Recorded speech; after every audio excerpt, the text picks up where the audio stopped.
इस दास ने 17 फरवरी 1988 में परमात्मा की शरण मिली थी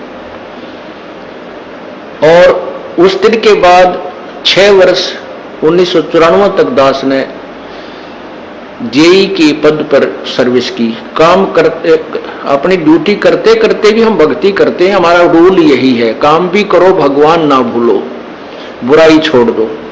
लेकिन 1994 में परमात्मा ने आदेश दे दिए गुरु महाराज ने कि तू इस काम ने संभाल। अब गुरु की आज्ञा का अवहेलन करना भगत का काम नहीं होता। जो गुरु वचन पर डट गए कट गए फंद 84 के। भाई जो गुरु वचन पर डट गए कट गए फंद 84 के। और उन्होंने अचानक मुझे बुलाकर पास बैठा लिया, कहने लगे आज से तू नाम दिया करेगा और जितने भी वर्तमान संगत थी सबको कह दिया और सबको बता देना कि जो इसको गुरु नहीं मानेगा वो मेरा कुछ नहीं होगा। मेरे पसीने आ गए कि मैं तो 2 कौड़ी का जीव, एक मजदूर आदमी, और परमात्मा ये इतना बड़ी जो है ना, इतना बड़ा जिम्मेवारी का काम। और उनके पुराने पुराने भक्त मेरे थे, लाल कपड़े पहन कर बाबा जी भी बन रहे थे, उनके साथ रहा करते। उनको सबको निकाल दिया था उनकी त्रुटियां देख जाकर। हमने नहीं पता था कि हो रहा है क्या इनका मालिक का उद्देश्य है। जब वो 104-5 साल की उम्र थी उस महापुरुष की, हमारे पूज्य गुरुदेव की।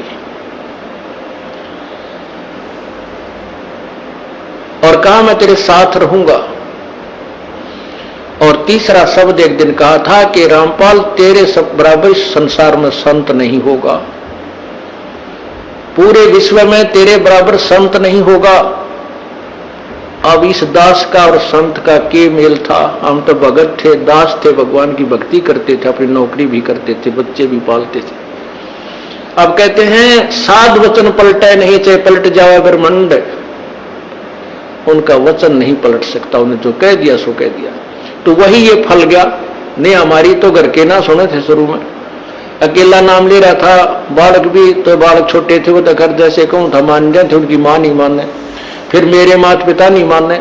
अगले भाई पुरानी लाग कुकर छोड़ना, बड़े साके में पाया। फिर परमात्मा से अर्ज करी, धीरे धीरे वो समझन लागे। ना सुनते तो भी बोले जाता बावड़े की तरह। तो धीरे तो कान न कैसे बंद करेंगे वहां बैठे हुए। तो ये ऐसा निर्मल ज्ञान है, एक बार अंदर का सुबह कैसी सरंजा जानते काम करेगी दवाई। तो धीरे धीरे कान के माध्यम से ये दवाई भेजी जाती है। और आज देख लो रंग ला दिया परमात्मा ने। उस परम पिता पूज्य गुरुदेव जी की शब्द शक्ति से सब काम चल रहा है। और कबीर परमेश्वर हमारे सिर पर रहते।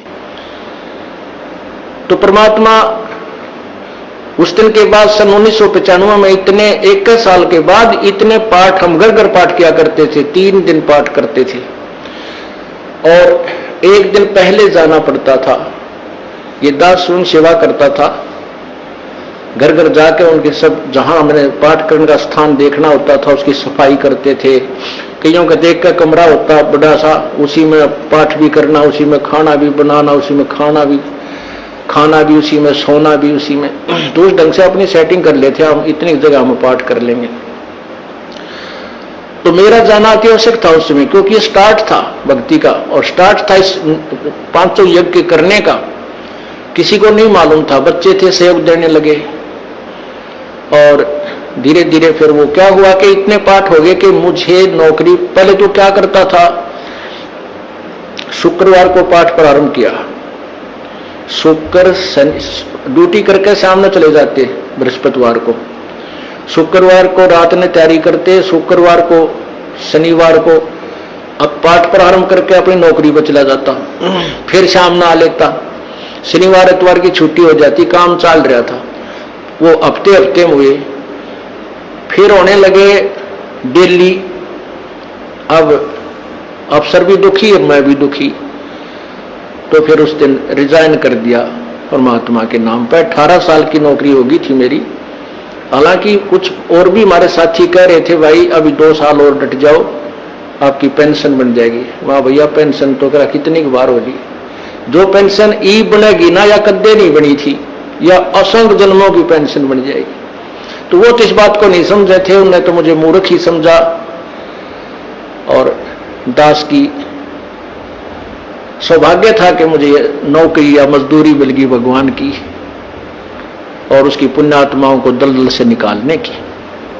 कहते आत्म प्राण उद्धार ही ऐसा धर्म नहीं, और धर्म तो और भी है, दान करते हैं, भूखों को भोजन देते हैं, ऐसा है कि सहाय करते हैं, लेकिन जो आत्म प्राण उद्धारी ऐसा धर्म नहीं। और धर्म तो ये भी है जो गौशाला बना रखी है, धर्म वो भी है जो चिड़िया ऊपर चुग्गा डाल देते हो पशु पक्षियों को, वो भी विकलांगों के जो ऑपरेशन वगैरह कराए जा रहे हैं वो भी धर्म है, अनाथ आश्रम है वो भी धर्म है।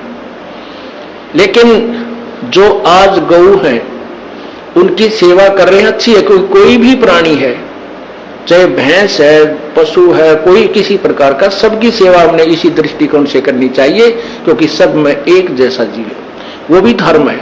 लेकिन अब तो वो आज वो गाय है, आज कोई भैंस है, और जन्म होने के बाद फिर वो सूअर की जूनी में जा सकती है, उस बीमारी तो कौन छुटावेगा उसको। तो ये ज्ञान, ये भक्ति, ये आत्मा इस जीव को उद्धार करेगी। वो फिर 84 लाख योनियों में नहीं जाएगा, या तो मनुष्य शरीर होगा, नहीं सतलोक चला जाएगा। तो कहते हैं आत्म प्राण उद्धारी ऐसा धर्म नहीं। और तो इस दास को ये आत्म प्राण यानी जीव आत्मा के उद्धार की मजदूरी मिल गई, और सहर्ष शुक्र मनाता हूं प्रभु, आपने कैसे दया करी दो कौड़ी के जीव पर, और ऐसे निर्मल भगवान की महिमा, ओए होए होए, जिसके नाम लेते हैं रूंग रूंग खड़े हो जाते हैं। उसके बाद परमात्मा की ऐसी महिमा हुई, अब मुझे इतनी खुशी होती है। कैसा निर्मल समाज तैयार हो रहा है, बीड़ी, शराब, मांस, तंबाकू, उसको देखकर भी राजी नहीं है। अब ये पुण्यात्मा दोनों हाथों दान करते हैं, और हम पहले लूटन पर लगे रहा करते थे, पाप बढ़ाते थे, ये माया साथ नहीं जानी थी कि इतना नरक इकट्ठा कर रहे थे। और परमात्मा क्या कहते हैं, सतगुरु के सिजदा करूं कर्म छुटाए कोटि, और जो ऐसे सतगुरु की निंदा करे फिर जम तोड़ेंगे होठ। अब जी जो लोग बिना देखे सोचे समझे और भक्तों की संतों की बुराई करते हैं, अब क्या बताते हैं कि सतगुरु के सिजदा करो जिसने कर्म छुटाए कोट, करोड़ों पाप कर्मों से हटाकर और पुण्य कर्मों पर लगा दिया। कितने पाप कर्म बचा दिए हमारे।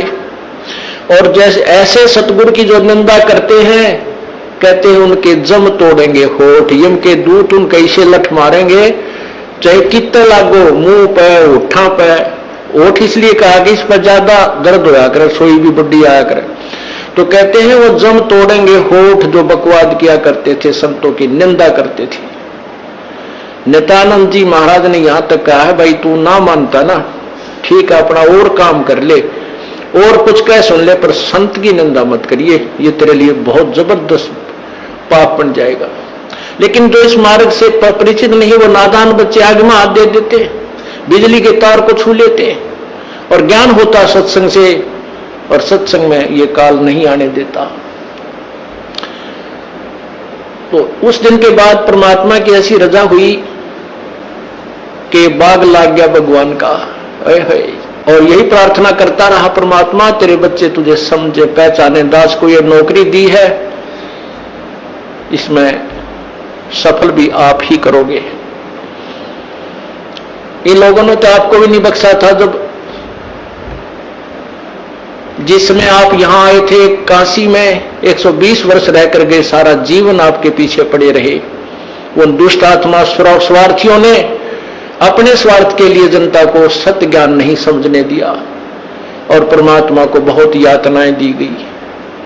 अब उनकी जो यातनाओं, उनके साथ जो हुए संघर्ष को देखकर इस दास का दिल डटा हुआ है कि हमारे साथ तो अभी कुछ भी ना हुआ है। जो उस परमात्मा के साथ कितना तेल के कढ़ाई में डाल दिए, कितना काट काट के घेर दिए, कितना कुएं में डाल के ऊपर तो डले ठोक दिए, फिर भी डोके न पाए।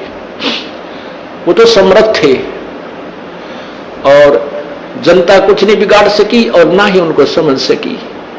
समझना चाहिए था, कुछ लोग समझे भी थे, लेकिन बाद में फिर वो ठीक ढंग से ना लगे तो भगवान ने उनको स्वयं ही रिजेक्ट कर दिया था। परमात्मा क्या बताया करते थे, कैसा ऑथेंटिक उदाहरण दिया करते थे। पुण्यात्माओं